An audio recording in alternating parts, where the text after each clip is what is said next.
Қажығали Мұхамбетқалиұлы Тар кезең романы 21 бөлім. Сол сәтке жым-жырт тыныштық орнаған.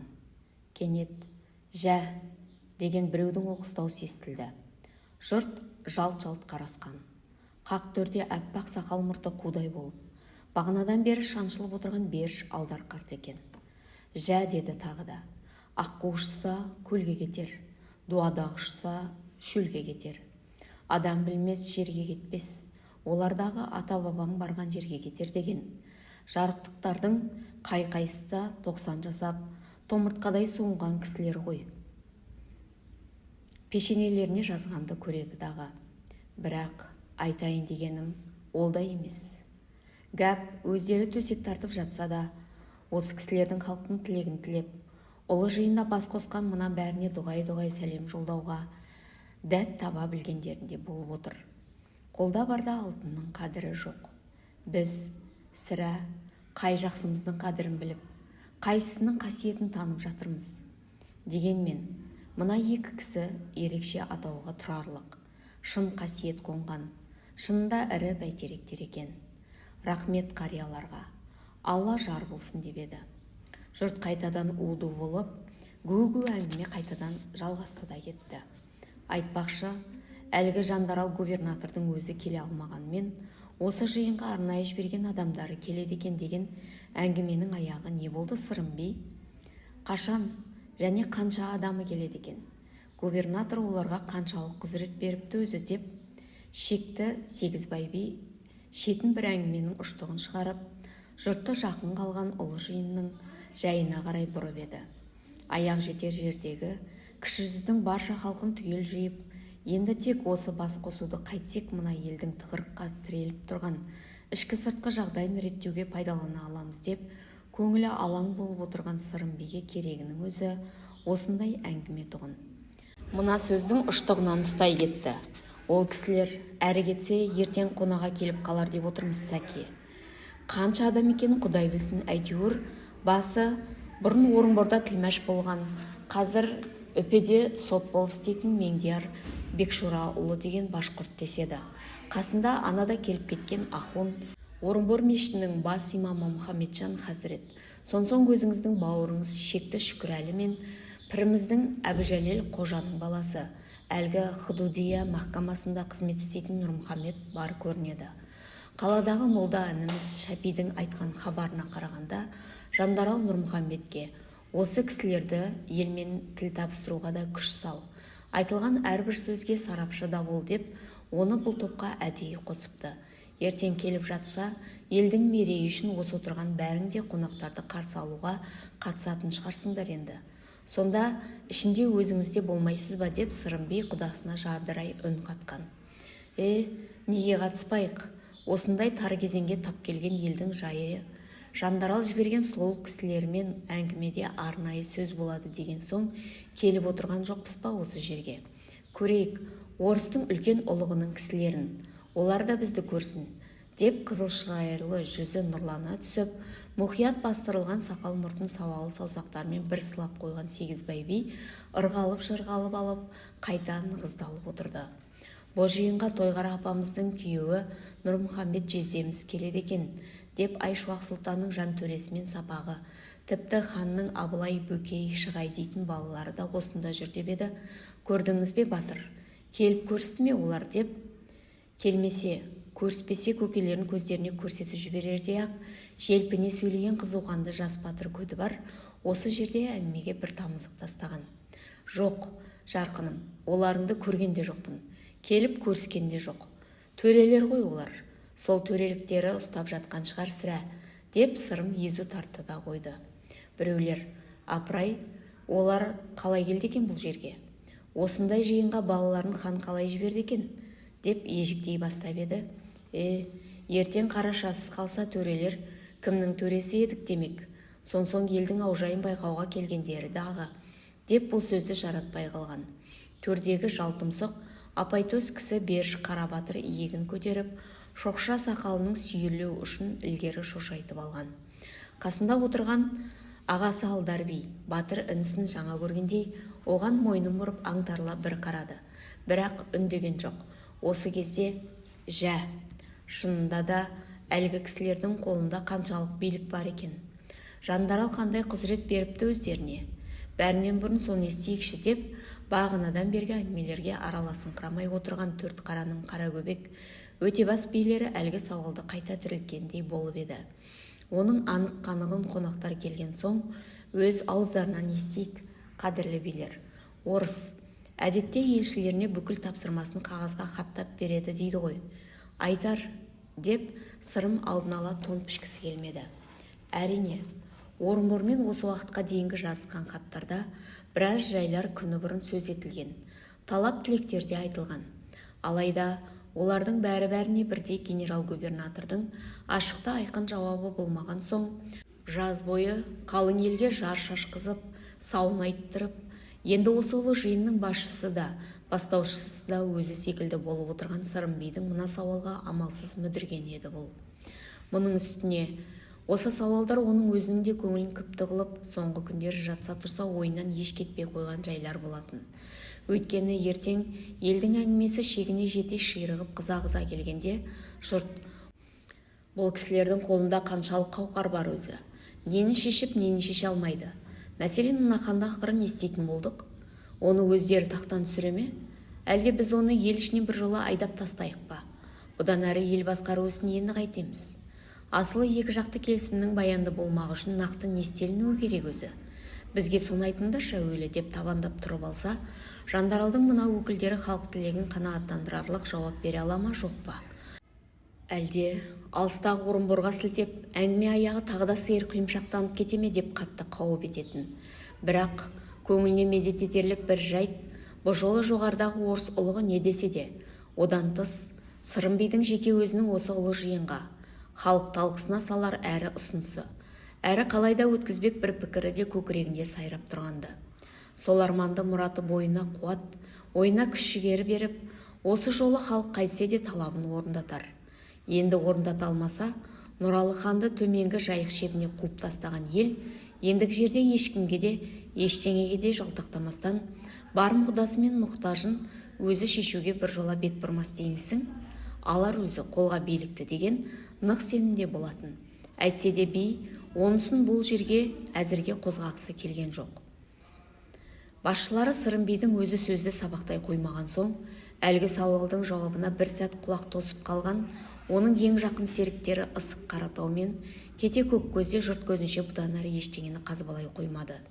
Әңгіме осымен үзіліп қалғандай болған соң, жан-жақтан келіп отырған һәм көптен бері көріспеген ел ағалары ендігі сөз ауан бір кезек ел ішінің жағдайына, ірілі-ұсақты даушарлар мен қақтығыс-соқтығыстарға, солардың қалай шешіліп, қалай біткеніне қарай бұрып, біраз қаузасқан. Ол да таусылғандай болған бір шақта, қарға тамырлы қазақ қарап отыра алмай, елді ағайын туыстық, құда жекжаттық, нағашылы жиендік кеу-кеуге, әзіл-ұспаққа тізгін беріп, бәрі-бәрі ұзақ-ұзақ қауқылдасты. Сөйтіп, бұл қонақтыққа сәскеде жиылған ел ағалары, елшілер келген соң ертең тағы бас қосамыз ғой десіп, үйде-үйлеріне тарқаған шақта күнде еңкейіп қалған еді. Келесі күні бесін ауа сырым бастаған біраз кісі Қозыкөш жерден күтіп алған орынборлық қонақтар, генерал-губернатордың арнайы жіберген адамдары жіңішке бойындағы жиын өтер жерге сам жамырар шақта ғана әзер іліккен. Сондықтан алыс жолдан шаршап шалдығып енді ғана жеткен меймандардың жағдайына қарап, олармен барша ел ағаларының бас қосуын ертеңге қалдырған Сырымбей мен оның жақын серіктері Ысық Қаратау, Кете Көккөздер бүгін үш ата баласының тек ең белгілі де беделді һәм ең ықпалды кісілеріне ғана хабар беріп, тек соларды ғана шақыртып еді. Сөйтсе, қонақтардың да өздерінің дәрежесі әркелкі екен. Осы топтың басшысы Меңдияр Бекшораұлы және Мұхамеджан Хазірет пен Орынборда тұратын бұхарлық көпес Әмір Мірбадиев дейтін белгілі бай саудагер бірден Сырымбейдің 8 қанат үлкен ақ үйіне қарай беттегенде, қалғандары қызметші жігіттердің ыңғайымен көршілерге қарай өздері ығысып шыға берді.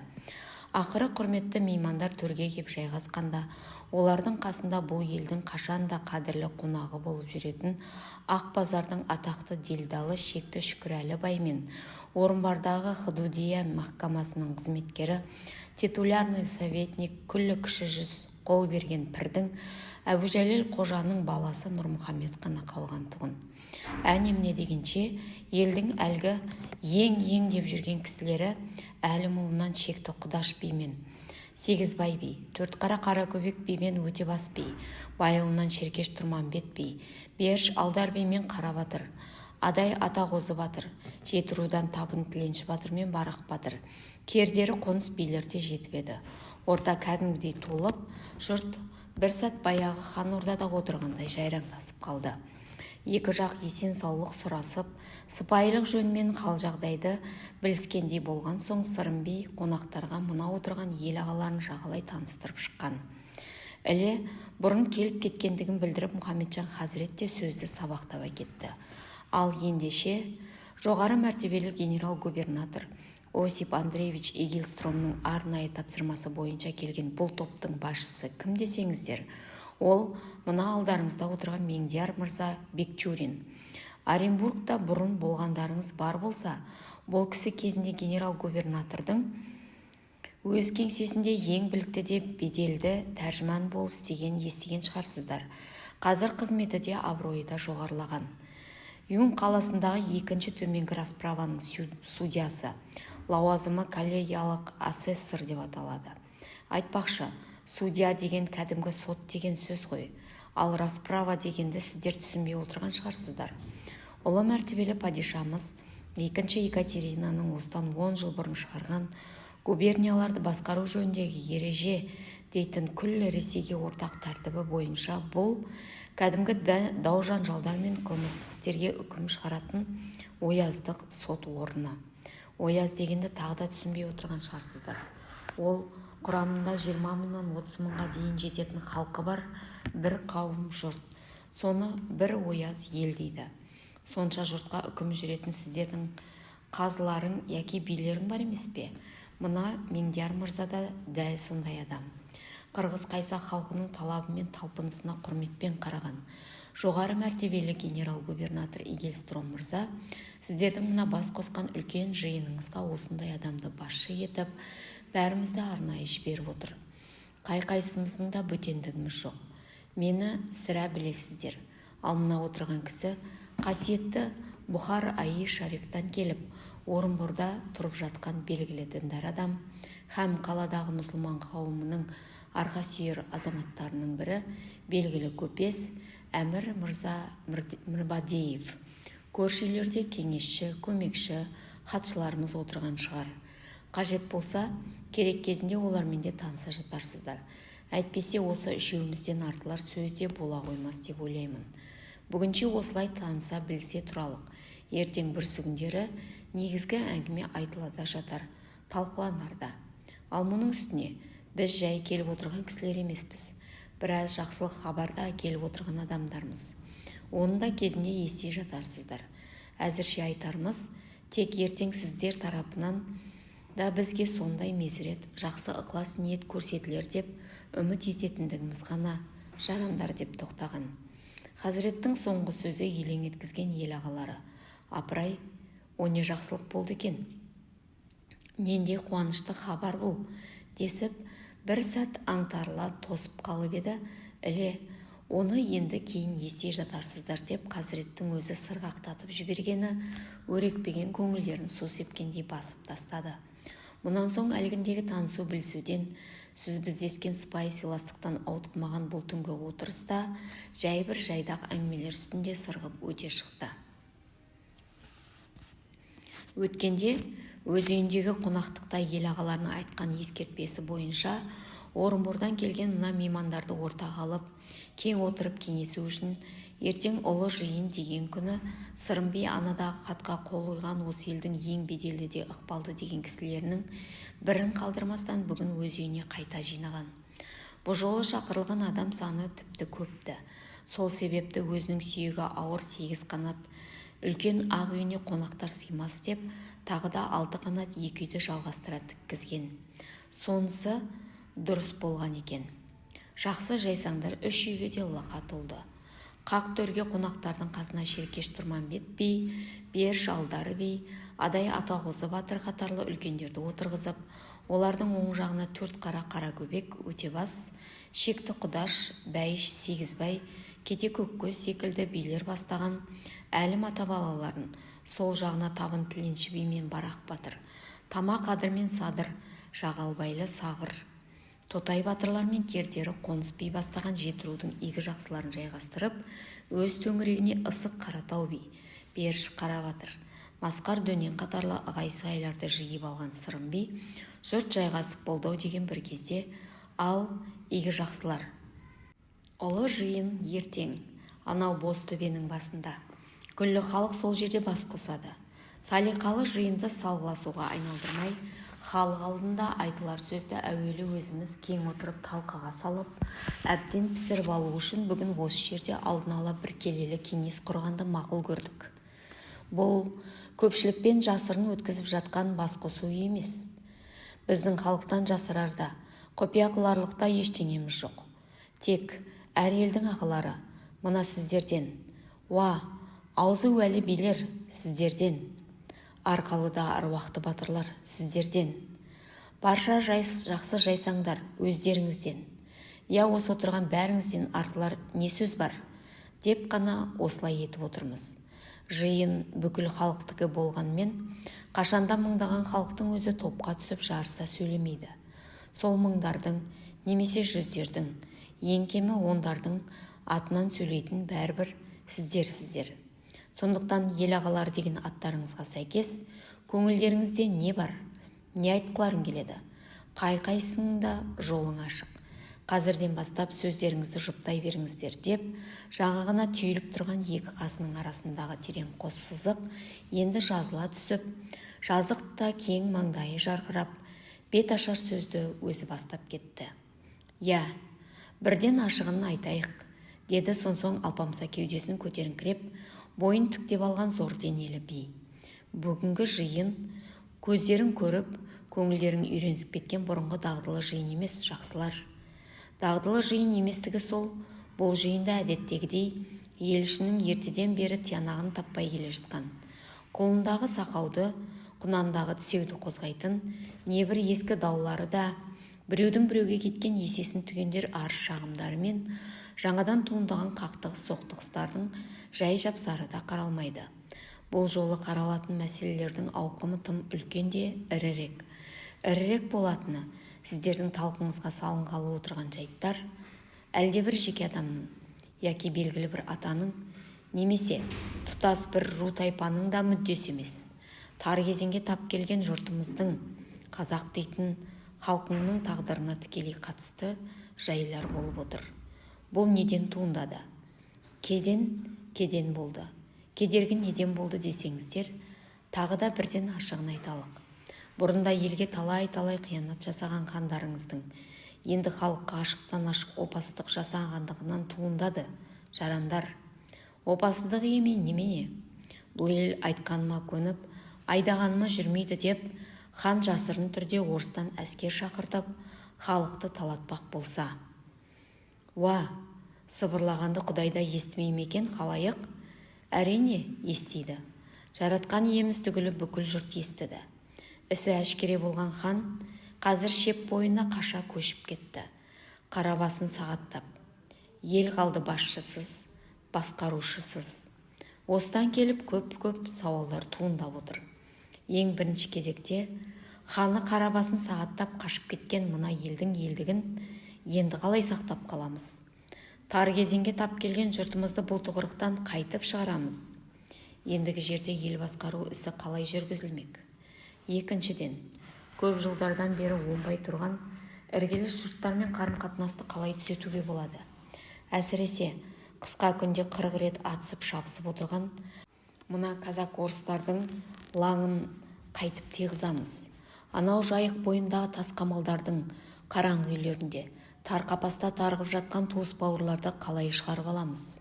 Ақырында ертеден шешілмей келе жатқан ескі дау жайық бойындағы әсіресе оның оң бетіндегі өріс қоныстарға қалай қол жеткіземіз? Күз иек астында, артынан қылышын сүйретіп қыс келеді. Өріс пен қоныстан тарлық көріп келе жатқан қазақ баласының осы көрген құқайы көрген күйінде қала бере ме? Қысқасы, алашұлына қайтсек теңдікте еді. Қайтсек еліміз тынышта берекелі, бақуатты тірлік кеше алады. Соның амалын табуға ақыл қосыңыздар. Биылғы жаздан бері Орынборға жаңадан келген Жандарал губернатор бір қатар ел ағаларына, соның ішінде мына маған да қайта-қайта хат жолдап хабар жіберіп кісі салып, осы жайларға өзде алаңдаулы екенін, соны қайтсе де реттеу керектігін білдіріп жатыр. Бір жар рет келіп кеткен кісілердің кейбіреуі қазір осында орталарында да отыр. Олар анау төрдегі өздеріңіздің бауырларыңыз. Орынбордағы Ақбазарға барғанда сіздерді алып сатарларға жем қылмайтын арқа сүйер ағайынның шекті Шүкірәлі. Қасындағы піріміз Әбужәлел қожаның баласы. Орыс кеңсесінде қызмет істеп жүрген Нұрмұхамбет деген інілеріңіз. Ал кеше кешкілік мына Меңдияр мырза бастап келген қонақтардың ішіндегі Орынбор мешітінің бас имамы һәм осы өлкедегі бүкіл мұсылман қауымының бірінші дәрежелі ахуны мына Мұхамеджан Хазірет Жандаралдың тапсырмасымен тіпті екінші рет арнайы келіп отыр. Имандай шынымыз, аузымыз күйеге, үрлеп ішуге лашсыз дағдыланған біз осы кісілер айтып келген үлкен ұлықтың сөзіне алғаш тіпті де илана қойған жоқ едік. Бірақ бүкіл елге ашық хат жолдап, сол хатта айтылған сөзіне сәйкес кейбір өздерін қылмысты сезініп жүрген кісілер амалсыз алдына барса, мына Жандарал оларға шынымен кешірім етіп, рақымшылық жасағанының шет жағасын қазір естіп те отырмыз, көзіміз көріп те отыр. Сондықтан бүкіл ел болып, сол елдің бас көтерер ағалары мына өздеріңіз болып, бәріміз ертеңгі халық кеңесінде падишадан бастап әлгі Жандарал губернаторға дейін айтылар талап тілектерімізді әуелі осы жерде бір жолы жұптап алсақ деген ой бар. Бұған қоса айтарым, ертеңгі халық кеңесінде деген бір сөз аузымнан шығып қалды жарандар. Бұрынырақта ел басына осындай қиын қыстау күн туғанда, хан халыққа сауын айтып үлкен кеңес өткізеді екен. Хан кеңесі деп аталатын сол бас қосу кезінде талай-талай қиын түйіндер шешіледі екен. Ежелдің ең күннен келе жатқан сол жосық әбден бұзылып, бұл елде хан кеңесінің өтпегеніне міне тура 30 жыл болыпты. Сондықтан болса керек, халқымен кеңесуден қол үзген хандық билікте бұл күнде бұлдыраған сағымға айналған. Ал ханның өзі қарабасын сағаттап жайына кеткенін жаңа ғана айттым ғой. Ендеше, ең болмаса ел екенімізді білдіріп, ертеңгі күні өзіміз өткізгелі отырған ұлы жиынымызды өзіміз халық кеңесі деп атайықшы осы. Атасының нәлет. Бетеге кеткенмен бел қалады, бектер кеткенмен ел қалады. Хан қашқанмен халық орнында ғой әйтеуір. Сол халықтың бас қосқан ұлы жиынын неге халық кеңесі деп атамасқа? Халықтан ұлы не бар? Керек десеңіз, халық Құдайдың өзінен бірақ жас кіші демей ме? Біздің қазақ деп Сырым би бір сәт қызына сөйлеп еді. Дұрыс-ақ би, шынында да бұл бір табылған сөз екен. Хансыз-ақ халықтың өзі бас қосып өткізгелі отырған жиын халық кеңесі болмағанда не болады? Атасақ атайық солай деп ысық Қаратау кете көк көз билер бастаған ел ағалары жамырай қостап кеткен. Іле, болсын солай. Қолтума кеңесіміз құтты болсын ағайын деп төрдегі үлкендер де желпіне қостап барша жұрт бет сипасты. Ал ендеше айтылмыш жайлар туралы қандай ойларыңыз бар? Қане, соған көшелік. Құлағымыз өздеріңізде деп Сырым би бастаған топ сөз тосып тынып қалған. Уа ағайын, қарап отырсам, осы жұрттың ішіндегі жас үлкені мен екем. Ендеше ағалық жолымен бір-екі ауыз ғана сөз айтайын деп сақал мұрты қудай аппақ бер шалдар би отырған орнында бірер ырғалып алып кенет көтеріңкі үлкен қаттырақ дауыстап сөйлеп кетті. Я, жарандар, жаңа сіздер хан кеңесі дегенді көп айтып жатырсыздар. Сіздерге аңыз секілді боп көрінгенмен, сол кеңестерге әлгі хан кеңесі дегендеріңізге қатысып қана қоймай, ондағы айтыс-тартыстардың талайының қақ ортасында өздері болған біраз ағаларың дәл осы қазір осы жерде орталарыңызда отыр. Олар кімдер еді десеңіздер, мына отырған адай Атағозы батыр екеуміз.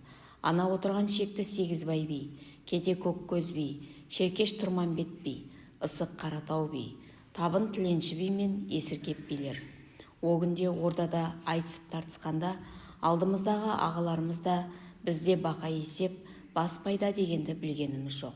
Не айтсақ та ел қамы, ұлыс қамы, ұрпақ қамы деп айтыстық. Сол үшін тартыстық. Бір ғажабы ол заманның адамы мәрт еді. Орынды сөзге, орайлы уәжге тоқтай қалушы еді. Сондықтан үлкен кіші қанша айтысып тартысса да жөнге, жүйеге жығыла қалушы еді. Оңтайлы шешімге оңай көне қоюшы еді. Обалы не керек? Осы елді 37 жыл емін-еркін билеген мына опасыз ханның өзі де әкесі Әбілқайырдан қалған алтын тақытқа отырған соң 8 жылдай ата жолын бұзбай ақсақалды ағалармен ақылдаса кеңесе отырып ел басқарып, жұрт көңілінен шыққандай кезі болған. Алайда енді ғана бедел жинап, белі көтеріліп келе жатқанында есі шығып кетті мұның. Ей, еңсегей бойлы ересім, есім-ай, сені есірткен есіл де менің кеңесім деп жарықтық Жиенбет жырау айтпақшы. Өзіне ақыл айтып кеңес берген күні кешегі күллі игі жақсыларды сыртқа теуіп, кенет қалың қазақты сендерсіз-ақ бір өзім билей алам деген дертке шалдықты бұл. Сондықтан хан кеңесін таратып жіберді де ойына не келсе соны істеуге көшті. Құдай-ау, Қойшекеш қойшы да алдындағы малын қажетіне жарату үшін әуелі жөндеп бақпай ма? Бұл болса елді бақпақ түгілі тек шетінен талап жеуді ғана білді. Күші жеткендерін 30 ұлымен бірге аунатып жеді. Күші жетпегендерін орыспен бірігіп астыртын олжалады. Күзде бір, көктемде екі, жайықтан әрлі-берлі өткендерінде көшбасы сайын бір жылқы, бір қой бермей өткендерің бар ма сірә? Қане, айтыңдаршы. Жоқ қой, жоқ. Жердің оты мен суы жаратқанның пенделеріне тегін берген несібесі. Неге біз оған төлеуіміз керек деп қысастыққа көнбей кеуделеп өтіп кеткендерге істегені? Әні айтқанды тыңдамай бір топ қарақшы жайықтан өтіп кетті. Ойлары шеп бойындағы сіздердің күтірлеріңізді шабу. Ал шарасын өздеріңіз қарастырыңыздар деп орысқа ойбай салу болмады ма? Бар жазығы ханға алым бермей жайықтан өтіп кеткені ғана болған талай бозақтарды осылайша орысқа қудыртып, қайырып әкеп қараңғы үйге қаматтырмады ма? Жә, құрсыншы, қайсы бірін айтып тауысарсың? Ақыры, міне, ашыққаннан құныққан жаман деген. Араны әбден ашылып кеткен бұл хан, уысынан шығып бара жатқан елді орысқа талатып, қайтадан бауырына қуып тыққызбақ әрекеге барып, өз жұртына өзі жексұрын болып отыр. Хан ғой, елдің басы ғой деп, жұрт оның талай-талай зорлық-зомбылығын, озбырлығын да кешірген. Бірақ енді қарамағындағы қара орман халыққа ашықтан ашық жасаған опасыздығын көріп отырып, ешкімде ешқашанда кешіре алмайды оны. Кешіруге болмайды да. Хан орнынан алынсын дегенді біздің Беріш балалары түгел қолдайды деп есепте Сырым би. Ертең күллі халықтың алдында да айтар сөзіміз тек осы, деп зілдене тоқтады Алдар би. Беріш биінің мына кесімді сөзіне жұрт қалай қарар екен деп Сырым би де, қасындағы серіктері де, төрге отырғандардан бастап төмендегілерге шейін жағалай көзбен сүзіп шыққан. Ел ағаларының ешқайсысы да мұны теріс көрген пиғыл танытқан жоқ. Соны сезуі мұң екен. Осы жиынды өткізуге Сырыммен бірде атсалысып жүргендердің бірі кете Көккөз би әңгіме желісін үздірмей: бұл бас ашық мәселе ғой Сырым бей.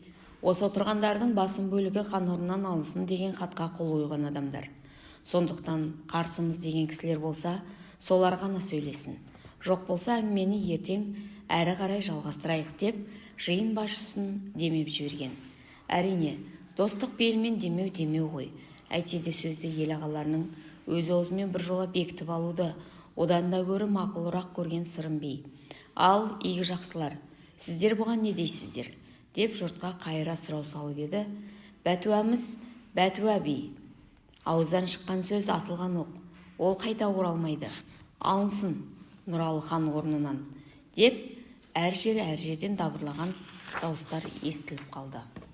кеудесін көтеріңкіреп, Құдай тағала кең пішіп мол жаратқан сом денесін тіктеп алған сырым би енді күллі жұрттың төбесінен шола қарап: ал бұларыңды хош делік халайық, ханды орнынан алады екенбіз. Одан соң не істемекшісіздер? Елді қалай басқарғыларың келеді? Кімге басқартқыларың келеді? Енді соны айтыңыздаршы деген. Жұрт бір сәт жым-жырт боп сілтідей тынып қалды. Шамасы бұл жайында әзірше ешкімде бас ауырта қоймаған болса керек. Ағайын, Нұралы ханды орнынан алумен өмір тоқтап қалмайды. Ендеше ханды тақтан түсірген соң қайтып тірлік қыламыз, қалайша ел боламыз. Сол туралы ақыл қоссаңыздаршы енді деп Сырымбей ел ағаларын тағы да сөзге тартып еді. Уа халайық, атамыз қазақ, төресіз ел болмайды, төбесіз жер болмайды демейтін беді. Нұралы хан кеткенмен, сонымен бірге төре тұқымы түгел құрып кетпеген шығар. Шақырайық тағы біреуін. Анау олыспасы Ералы сұлтанның ерлігі мен өрлігі кімнен кем? Келсін, ұстасын, атасынан қалған ел тізгінін деп, Төртқара Қаракөбек би бір ұсыныс тастаған. Бағанадан бері тым-тырс отырған жұрт аяқ астынан шу ете қалды жақтырмай. Әсіресе даусы қаттырақ шығып кеткен жаңағы кете көк көз би еді. Қаракөбек деп бастағаннан ақ Төртқара биінің әлгі сөзіне оның ашынулы екенін ащы даусынан бірден байқалған. Іле, мақтап отырған Ералыңыздың ерлігі былтырғы би? Біздің кетелер башқұрттардан еселерін әрең қайтарып, барымтадан біраз мал алып әкелбеді. Төрең соны иелеріне қайтам деп бізден алып кетіп, ақыры бәрі-бәрін өз пайдасына жаратты. Артынан башқұрттар қуып келбеді. Ұрыларың кетелер, малдарыңды солардан даулаңдар деп оларға екі кісісін куәлікке қосып беріп, көз көрекі жұртқа қиянат жасады. Біз бұл жерге ел қамқорын, әділетті қорғар жан іздеп келіп отырсақ, сіз түйенің танитыны жапырақ дегендей, қайтадан баяғы ұялас бөрілердің біреуінің орнына екіншісін, өз ұлысыңыздың басын ұсынғыңыз келеді. Жоқ, қуаттамаймыз сөзіңізді, қолдамаймыз Ералыңызды деп түтіге сөйлеп тоқтады. Сабыр, ағайын сабыр деп осы жерде Ысық Қаратау би сөзге араласқан. Сіздер бір нәрсені ескермей отырсыздар жарандар деп бірден басу айта сөйледі. Нұралы хан ел билеген 40 жылға жуық уақытта бұл әулеттің халыққа істеген қиянаты шынында да бастан асып кетті. Сондықтан да біз өздерін қол қойған өткендегі хатта падишадан тек қана Нұралыны тақтан тайдыруды сұрап қойған жоқпыз. Сонымен бірге Әбілқайыр ханның ата жолынан айныған бүгінгі ұрпақтарын түгелімен билік басынан кетіруді талап еттік. Сол себепті ағасының орнына енді Ералы сұлтанды ел билігіне тағайындауды тіпті де өтіне алмаймыз. Мұны бір деңіздер. Екінші, әлгі хатты апарып қайтқан кісілерден Жандаралдың бізге айтып жібергені: егер ел ағалары Нұралы хан орнынан алынсын, бұл әулет билік басынан түгел кетірілсін десе, онда ханның да оның төңірегіндегі төрелердің де барша кінәсі мен күнәсін мойындарына қойсын депті. Сондықтан біз бұлардың бүкіл қысастығы мен қиянатын баяндап, Жандаралға жаңадан хат даярлап та қойдық. Соның ішінде Ералы сұлтанның да елге істеген қараулығы айтылмай қалған жоқ. Ендеше өзіміз солай деп хат жазып отырып, өзіміз қалайша оны қайтадан хандыққа тағайындауды сұраймыз. Бұл болмайтын шаруа ағайын. Сондықтан басқа жолын қарастырыңыздар деп екі араға бітуажа айтып барып тоқтады. Жұрт лашсыз ойланып қалды қайтадан. Бүкіл батыс беттегі кіші жүз төрелері тек қана бөлекей қояннан тарайтын Әбілқайыр хан әулеті екені ел ағаларының бәріне де айдан анық. Ал жиынды басқарып отырған мына кісілердің сөзін қайына қарағанда, бұлардың ойы Әбілқайыр ханның ата жолынан айныған бүгінгі ұрпақтарын түгелімен биліктен шеттету. Мүмкіншілік болса, тіпті ел басқару ісіне жолатпау секілді. Сонда хан тағына кімді отырғызбақ? Билік басына кімді әкелмек? Дәл қазір ел ағаларының бәрінің де көкірегінде сайрап тұрған жалғыз сауал осы еді. Әр ойлап, бер ойлағанда тиянағын таптырмай тұрғанда, осы сауал тұғын. Сондықтан көпшіліктің көкейіндегі сол сауалды сыртқа шығарған шекті Сегізбай би болды. Сырым би, кешірілмес, кешпес күнә жасаған хан, Нұралыны тақтан түсіру жайлы пікірге күллі кіші жүздің игі жақсылары түгел үн қосқаны Құдайға аян. Бәріміз де қолдадық оны, қостадық та. Бұған хош делік. Ал енді елге қиянат жасаған бір ғана Нұралы ханның өзі емес, бүкіл әулеті. Хан соларға арқа сүйей отырып, азар берді жұртқа. Сондықтан бұл әулет билік басынан түгелмен кетсін десеңіздер, жарайды, тіпті солай-ақ болсын. Мұны да қолдайық, қуаттайық. Бірақ сонда ел тізгінін кімге сеніп тапсырмақпыз? Өздерің айтпақшы, елдің елдігін сақтап қалу үшін енді не істеуіміз керек? Қане, өз ойларыңызды айтып көріңіздерші. Бір кезек бізде тыңдалық деп, көркем тігілген дөңгелек құндыз бөркін маңдайынан сәл жоғары ысырып қойды. Тығырыққа тірелгендей болып отырған жұрттың күткені де осындай бір сөз еді. Бәрі дүр етіп, «Я, өз ойларың нешік? Шынында әуелі соны айтыңыздаршы, тыңдап көрелік» деп көпшілікте қоштай кетті. Ағайын, сөз түйінінің ақырғы тірелген жері осы болса, жарайды. Онда біз өз пікірімізді айтуға көшелік, деп екі қасының арасындағы терең қос сызық қайтадан қазыла түсіп, қабағы түйіліп кеткен Сырым би сәл кідіріп, ойында бойында дереу жиып алды. «Я, игі жақсылар», деді сонсоң даусын қатайта түсіп. «Қасқа жолды салған Қасым өлгенде де, ескі жолды салған Есім өлгенде де, қылшығы қисая қоймаған дүние, хан Нұралы мен оның әулеті билік басынан қуылады екен деп, сыны бұзылып сиқы кете қоймас.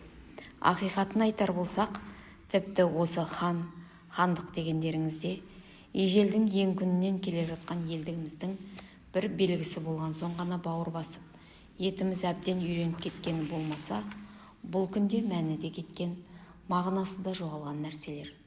Біз болсақ емшектегі баладай, әлі күнге соған емек сумен келеміз. Ал шындығында ше?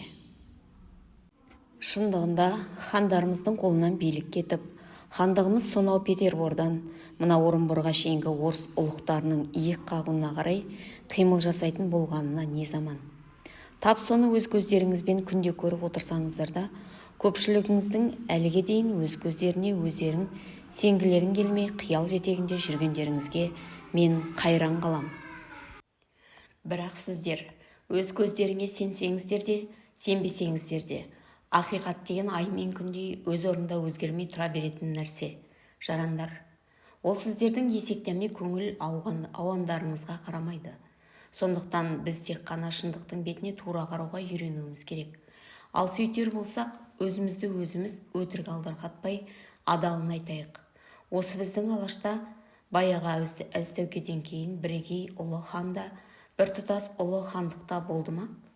Кейінгілер бөлінгенді бөрі жер, жарылғанды жауалар деместен, ортақ өгізден оңаша бұзауын артық көріп, 300-дің әрқайсының басына жеке-жеке хан болғанына мәз болған жоқ па? Кейде тіпті 100-дің басына 2 ханнан отырған кезде болды ғой. Әрге бармай-ақ қазіргі халімізді тілге тиек етсем, осы біздің көк найзалы кіші жүздің бір өзінде, батыс бетте Нұралы, түстікте Қайып 2 хан отырған жоқ па? Мұның ең жаман жері, сиырдың бүйрегінде бөлшектенген хандықтарымыздың арасында кейінгі жылдары аралас-құраластық тіпті азайып, қарым-қатынаста мүлде сиреп бара жатқаны болып отыр. Біз бірдеңеден қауіп етер болсақ, алдымен осыдан қорқуымыз керек ақ еді, қорықпадық. Ойласуымыз керек ақ еді, ойланбадық. Өз басым, ойым оңға, санам санға бөлініп, талай түнді ұйқысыз өткізгенде 2 түрлі тоқтамға тірелдім ағайын. Сонау бір кезде ел ағаларымен кеңесе отырып, 18 жыл ел басқарған Әбілқайыр хан марқұмның мына әке жолынан айныған ұрпақтарын билік басынан түгер кетірсек, күллі кіші жүзге басие боларлықтай кім бар дегенде, ең бірінші ойыма келген Қайып болды. Өздеріңіз білесіздер, ол осы күнге дейін бір шығыршығы үзілмеген ел ұстап келе жатқан кіл шынжыр балақ шұбар төстің тұқымы. Қазақтың ежелден бергі төл хандарының тікелей ұрпағы. Міне, ойым сол Қайыпты хандыққа шақырсақ деген еді. Қайып хан болса, бұл қазір екіге жарылып отырған көк найзалы кіші жүздің басы қайтадан бірігіп, ұлан байтақ жерді алып жатқан халқымыздың іргесі бекей, қабырғасы тұтаса түскенінде болар еді. Әрі орта жүздегі Жәдік әулетінен шыққан хандармен түпкі туыстығын пайдаланып, Қайып екі елдің араңысын бұрынғыдан да гөрі шегендеп бекіте түсірмеді дегенім еді. Бұған қоса, ертеден бері араларында алауыздық бар Нұралы әулетінің наразылығы біліне қалса, онда басып тастай алатын тек сол Қайып болар деген үмітім еді. Бірақ хандық дегендеріңіздің бұрынғы мағынасы жоғалғанын өз көзіммен көріп отырған мен, анау отырықшы сарттың қасында таш хаулы секілді салқын сауат сарайда жан бағып жаман үйреніп кеткен Қайыптың сайын сақарадағы біздің ортамызға келіп, алтын діңгегіміздей, яки қаққан қазығымыздай хан боларына үлкен күдігім бар. Дегенмен, менің көңіліме қарамай-ақ қойыңыздар. Егер осы отырған бәрің бұл ұсынысты түгел қолдап, хан сайлайтын жорамыздан айырылмайық, шақырайық Қайыпты дер болсаңыздар, ойланыңыздар. Менің де оған қарсылығым жоқ. Бұл бір. Алайда екінші ойым айтады. Осы қазақ тұмсығын тесіп тығырық кигізсе болды, жетекке еріп жүре беретін төрелердің түйесі ме? Әлде ат төбеліндей азғана төрелерден басқа ел басқаратын ешкімі жоқ па осылардың? Ендеше неге? Текпен озған төреден мимен озған қара артық. Сақалын сатқан кәріден еңбегін сатқан бал артық дейді. Бұрын тіпті құл жиылып бас болмас, құм жиылып тас болмас деп кетіп жатса да, үндемей жүре беруші еді жұрт. Қазір құлда жиылып бас болады. Құраушысы Құдай болса, құмда жиылып тас болады. Басын қосар ылай болса дегенді шығарыпты. Неге? Неге айтылып жүр осы әңгімелер? Әрине, тегінен тегін емес. Бұл қазақтың қалың қара жұртының өз тізгінін өз қолына алуға ұмтылысы. Соған әбден пісіп жетілгенінің белгісі. Көздеріңді ашыңқырап қарасаңыздар, жеке адам хан билеген заманның өткені де, хандық дәуреннің осымен біткені де ап-айқын көрініп тұр жарандар. Біздің қазақ хандарының ішінде Жәнібектен кейін әз деген атаққа ие болған тек қана Тәуке хан екен. Неге олай болды? Өйткені әз Тәуке шынында да данышпан хан еді. Данышпандығы сол, заман өзгерісін тап басып тани білді ол. Төңірегі қазіргіден де көбірек төрелер бола тұра, ол ел тізгінін туыстарына берген жоқ. Билікті әр жүздің аса іріде ықпалды билерінің қолына берді.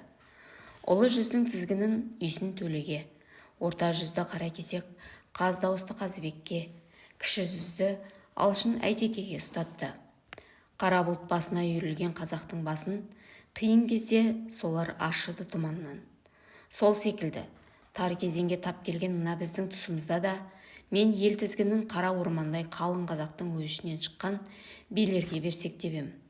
6 ата әлім, 12 ата байұлы, Ноқта ағамыз 7 аталы 7 ру, әрқайсыңыз 100-ден жүйрік, 1000-нан тұлпар шыққан бір-бір кісілеріңізді ертең ұлы жиында ел иесілігіне өздеріңіз ұсынсаңыздар, елді солар басқарса деп ем.